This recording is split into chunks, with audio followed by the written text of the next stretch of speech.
AP రాజకీయాలు మొత్తం కూడా వాలంటీర్ల చుట్టూనే తిరుగుతుంది.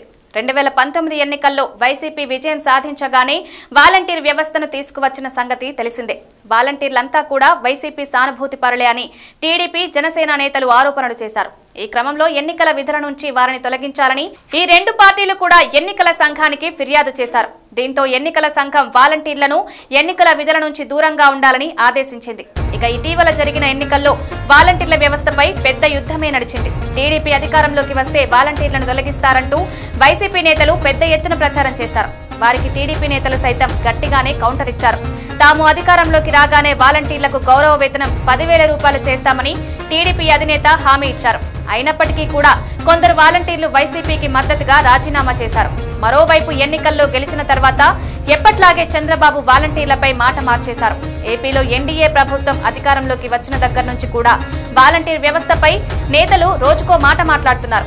తాజాగా వాలంటీర్ వ్యవస్థపై మంత్రి డోలా బాలవీరాంజనేయ స్వామి మాట్లాడుతూ వాలంటీర్ వ్యవస్థ అన్నదే లేదని చెప్పారు. వాలంటీర్ల వ్యవస్థను రెగ్యులర్ చేయలేదని చెప్పుకొచ్చారు. దీంతో వాలంటీర్ వ్యవస్థ ఉండకపోవచ్చనే వాదనకు ఈ చర్య మరింత బలం చేకూర్చినట్లయిందనే అభిప్రాయం వ్యక్తమవుతుంది. ఈ సమయంలో వాలంటీర్లకు మరో బిగ్ షాక్ తగిలింది. తాజాగా వాలంటీర్లు ప్రతిరోజు గ్రామ, వార్డు సచివాలయాల్లో వారికి కేటాయించిన యాప్లో హాజరు చేసుకుంటున్నారు.